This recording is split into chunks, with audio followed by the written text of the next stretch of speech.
Good morning, have a nice day. This is Basveshwar Kadgaonkar and you all are watching my YouTube channel Speak English with BK. Friends, welcome to my channel Speak English with BK. Friends, how are you? I hope all of you guys are fine. May I right? Okay. Friends, if you are new in my channel and even if you are not subscribed my channel, then please subscribe my channel. You have red color subscribe button. You just press that red colored subscribe button and subscribe the channel. Besides subscribe button, you will get a bell icon. You can just press that bell icon. You have four options. Out of these four options, you can select option number one, that is all option. Then you will get daily updates and notification of my channel. If you likes my video, then make it like, share it and give your best comments. Thank you. Thanks a lot. Thanks a lot. Friends, today we will see remaining part of sounds of vowels. येस्टरडेच्या व्हिडिओमध्ये आपण sounds of vowels म्हणजे त्याचे जे दोन sound होतात, short sound आणि long sound, तर त्याच्याविषयी आपण पाहतो आहोत आणि त्याचा उर्वरित भाग आपण पार्ट सेकंड हा जो व्हिडिओ आहे त्यामध्ये आज पाहणार आहोत. तर please attention here. Rule number 6, pronounce C like S when it's followed by E, I or Y. Rules काय सांगतो बघा. प्रोनाउन्स सी, सी चा प्रोनाउन्सिएशन असं करा लाईक यस, यस सारखं म्हणजे स असं करा. कधी when it's followed by E, I or Y, जेव्हा ते ई च्या अगोदर किंवा आय च्या अगोदर किंवा वाय च्या अगोदर सी आलेलं असतं तेव्हा या सी चं प्रोनाउन्सिएशन स, स असं होतं. साऊंड कसं होतं? स. आणि या तीन शब्दाच्या व्यतिरिक्त दुसऱ्या शब्दांच्या अगोदर आलं तर त्याचं प्रोनाउन्सिएशन क असं होतं.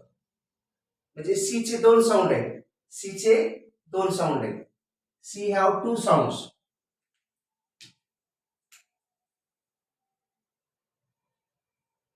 टू साऊंड्स कोणकोणते? एक यस साऊंड आणि एक के साऊंड. म्हणजेच स किंवा क. सी चे दोन साऊंड आहेत, यस किंवा के साऊंड किंवा क साऊंड म्हणूया, स किंवा क. तर pronounce C like S, C चा प्रोनाउन्सिएशन यस असा उच्चार कधी करायचा? When it's followed by E, I और वाय.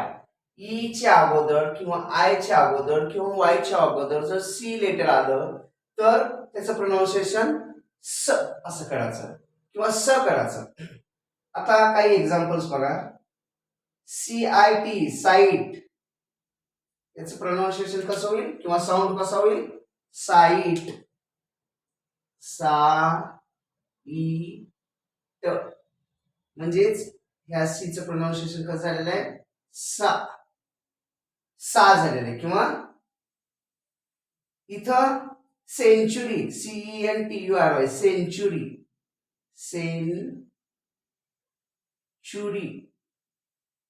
सेंचुरी म्हणजे शतक.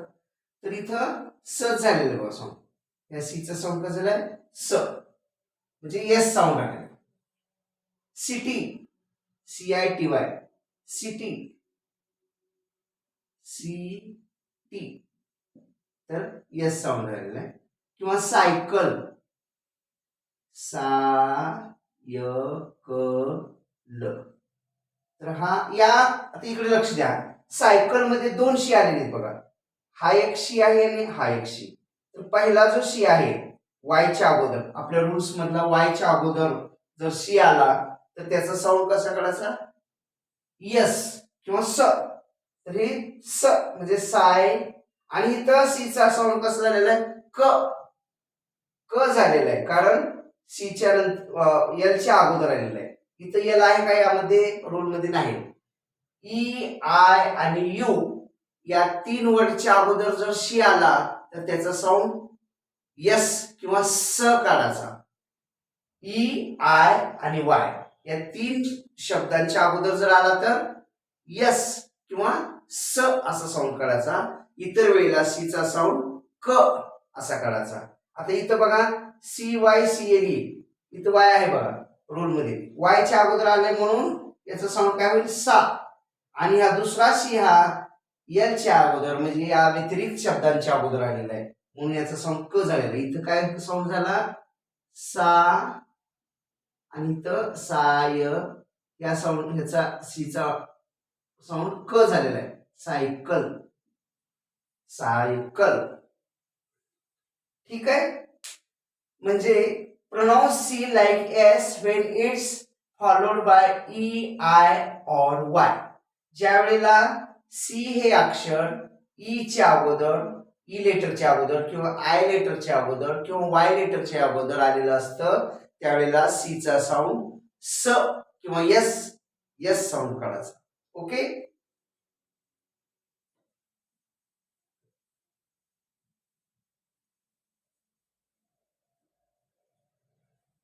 आता हाच रूल आपण वेगळ्या पद्धतीने कसं म्हणू शकतो,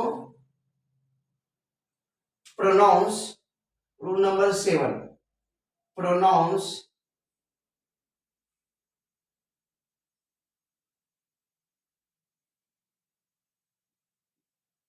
pronounce C like K sound. K sound when it comes before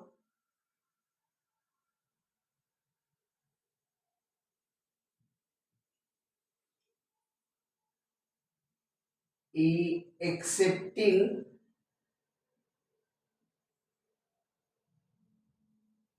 E, I and Y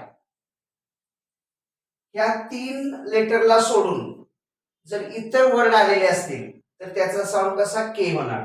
pronounce C like K sound when it comes before excepting E I Y letters. हे तीन शब्द सोडून म्हणजे ई आय अँड वाय सोडून इतर कोणतेही letter आले तर सीचा साऊंड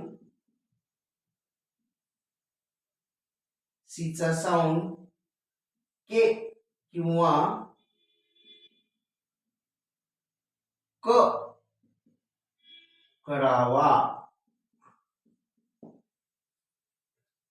ज्या वेळेला ई आय वाय यापूर्वी जर शी आलं तर त्याचं साऊंड स. आता आपण काय उदाहरण बघितलं बघा, सिटी, सेंचुरी, सायकल किंवा साईट इत्यादी जे वर्ड आहेत ते यस किंवा स असा उच्चार होतो त्यांचा, म्हणजे सीचा साऊंड स असा झालेला आहे.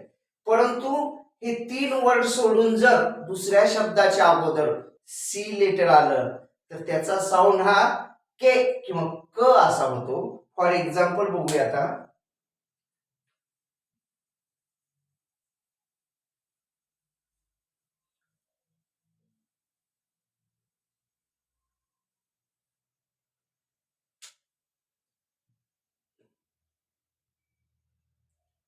sound of C like K कंसात क,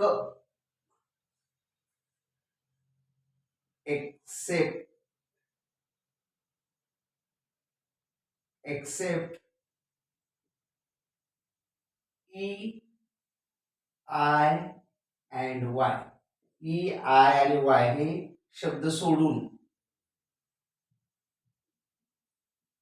इतर all letters.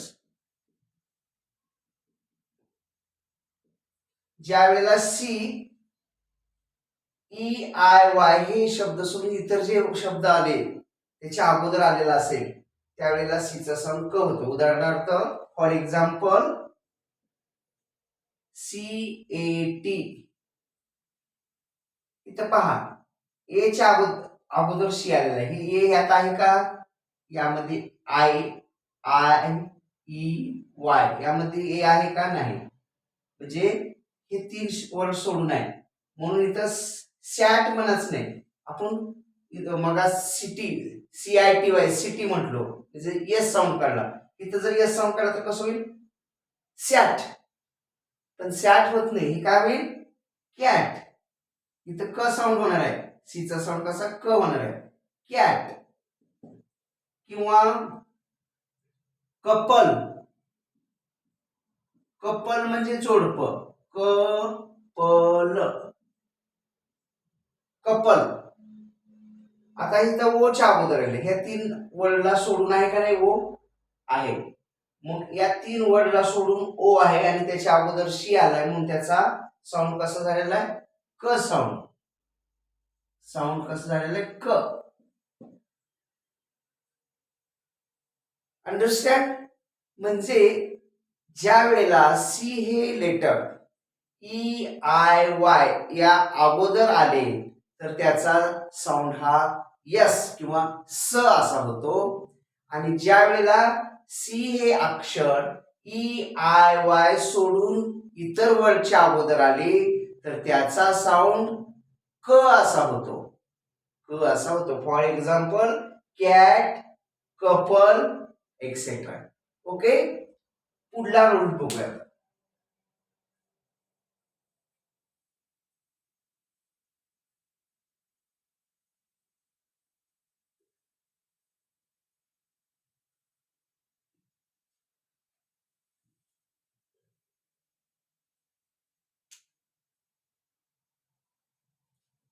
Rule number 8.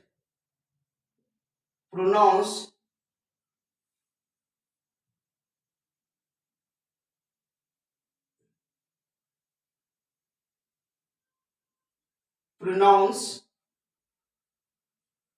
the word ending. Pronounce the word ending TION. TION. TION. With SH sound. With SH sound. जर वर्ड मध्ये शेवटला TION आलं तर त्याचा उच्चार SH म्हणजे शन असा करावा. शन. शन असा उच्चार करावा किंवा साऊंड करावा. शन. For example yes situation.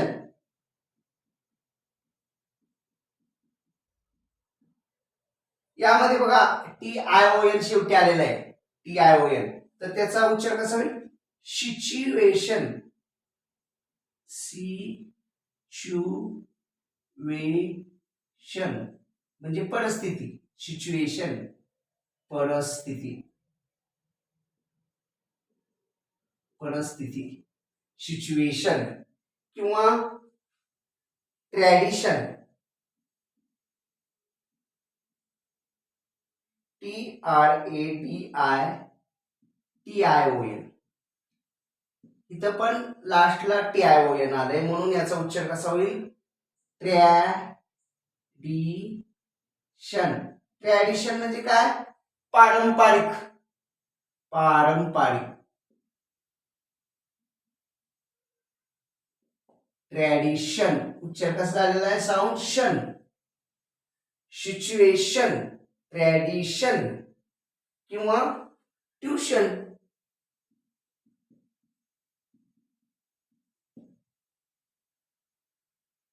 Tuition TION आहे शेवटी म्हणून ट्युशन TUTION ट्युशन. ट्युशन म्हणजे शिकवणी. शन म्हणजे लास्टला वर्डच्या लास्टला जर TION आलं तर त्याचा साऊंड शन किंवा SH साऊंड होतो. म्हणजे SH म्हणजे शन साऊंड होतो. Okay.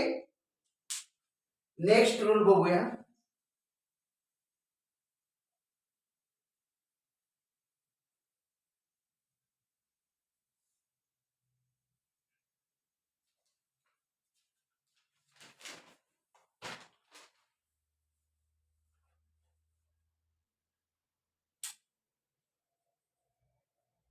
Rule number 9. Pronounce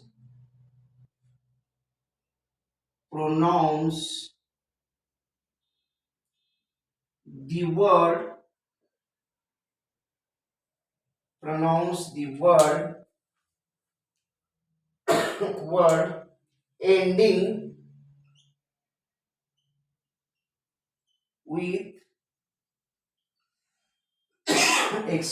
ending with STION. जर वर्डच्या शेवटी STION असेल then its sound is कसा होईल याचा साऊंड SCH साऊंड. याचा साऊंड SCH होणार. म्हणजे SCH म्हणजे आपण मगाशी TION शेवटी आलं तर त्याचा साऊंड कसा काढला शन. तर SCH म्हणजे शन. कसं होईल शन. SCH साऊंड म्हणजे शन. आता याची काही एक्झाम्पल बघू म्हणजे आपल्या लक्षात येईल. सजेशन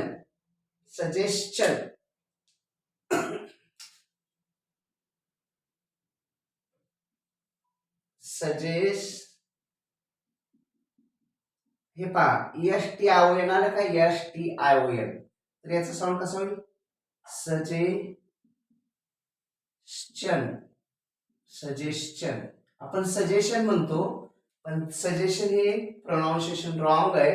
याचं रिअल किंवा खरं प्रोनाउन्सिएशन असं होतं सजेशन. ओके. डायजेशन.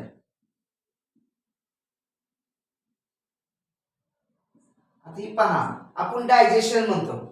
बरेच सायन्सचे विद्यार्थी सुद्धा डायजेशनच म्हणतात. बरेच डॉक्टर लोक सुद्धा म्हणतात पण खरा याचं प्रोनाउन्सिएशन काय आहे STION आल्यामुळे याचं शन असा साऊंड होतो किंवा SH साऊंड होतो. म्हणून याचं प्रोनाउन्सिएशन कसं होईल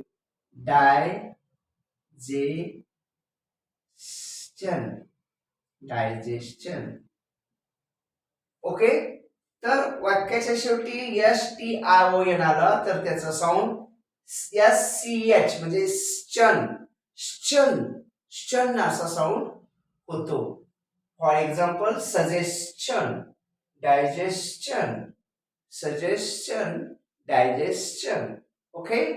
नेक्स्ट रूल बघूया.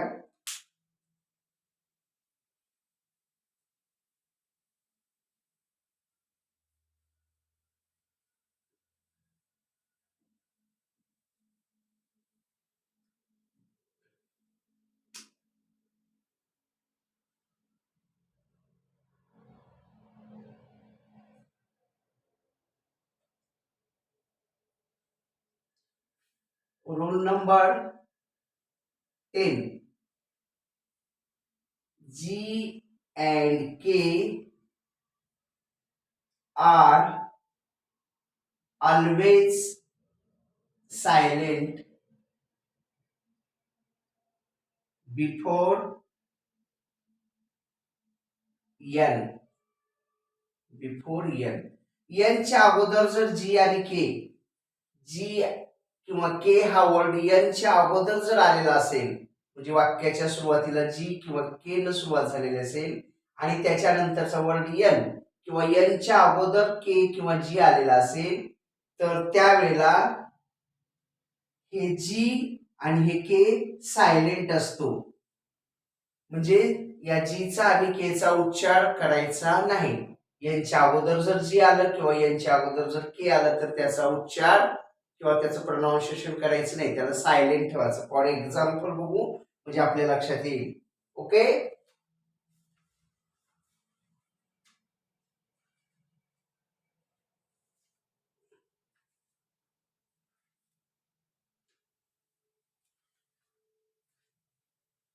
एक्झाम्पल के एन डबल ई किंवा के एन ओ सी के किंवा G N A S H. हे पहा, के आणि जी हे वर्ड जर यांच्या अगोदर आले, यांच्या अगोदर के आलाय बघा, इथं के आलेलं आहे, इथं पण यांच्या अगोदर के आलेलं आहे आणि हा जी यांच्या अगोदर आलेला आहे. ओके. तर हे सायलेंट असतात. इथं के सायलेंट, यामध्ये पण के सायलेंट आणि यामध्ये जी सायलेंट, जी सायलेंट. तर उच्चार कसा होणार? उच्चार मी कंसात लिहितो के एन डबल ई. आपण असं म्हणतो का क्नी क्नी असं म्हणतो का? नाही. तर काय म्हणतो? नी. नी म्हणजे गुडघा. नी म्हणजे गुडघा. याचा उच्चार काय होईल? नी. इथं के सायलेंट आहे, याचा केचा उच्चार करायचा नाही. लिहिताना मात्र लिहायचं. मी काल एक वर्ड वापरला होता की English is bad famous language in pronunciation. प्रोनाउन्सिएशनच्या बाबतीत किंवा उच्चाराच्या बाबतीत इंग्लिश ही अतिशय बदनाम झालेली अशी भाषा आहे. कारण प्रत्येक वेळी तिथं वेगळा रूल आणि वेगळा प्रोनाउन्सिएशन होतं. ते लक्षातच ठेवायला लागतं. तर आपलं मराठीचं तसं नाही बघा. आपला क जे आहे ते कुठेही क बसवला तर तो कच राहणार आहे, त्याचा कुठलाही अर्थ बदलणार नाही. परंतु इंग्रजीतला शी घ्या, फॉर एक्झाम्पल शी लेटर घेतलं तर त्याचे अर्थ प्रोनाउन्सिएशन दोन होतात. आत्ताच आपण अभ्यासले. एक प्रोनाउन्सिएशन काय होतं? यस म्हणजे स होतं, म्हणजे सायकल, साईट, सिटी होतं. आणि दुसरं प्रोनाउन्सिएशन काय होतं? क होतं, कॅट किंवा कपल. म्हणजे एकच सी आहे पण ते दोन अर्थानं वापरलं जातं. म्हणजे नेमका हा वापराचा की ती वापराचा असा सगळा गोंधळ असतो. म्हणून इंग्रजी is bad famous in in conversation, म्हणजे सॉरी, इन प्रोनाउन्सिएशन. म्हणजे उच्चाराच्या बाबतीत इंग्लिश ही बदनाम झालेली भाषा आहे. म्हणजे त्याचा कधी कोणता अर्थ सांगता येत नाही. तर आपल्या सब्जेक्टकडे या. जी आणि के वर्ड जर यांच्या अगोदर आले तर ते सायलेंट राहतात. इथं के आलेला आहे यांच्या अगोदर म्हणून हा के सायलेंट. इथं पण यांच्या अगोदर के आलेला आहे म्हणून हा के सायलेंट. इथं यांच्या अगोदर जी आलेला आहे म्हणून जी सायलेंट. तर त्याचा उच्चार कसा होईल? एक्सक्यूज मी, के एन डबल ई. उच्चार कसा होतो? नी. नी म्हणजे गुडघा. के एन ओ सी के, नॉक. याचा उच्चार काय होईल? नॉक. नॉक म्हणजे ठोठवणे. आपण दरवाजाला असं नॉक करतो बघा.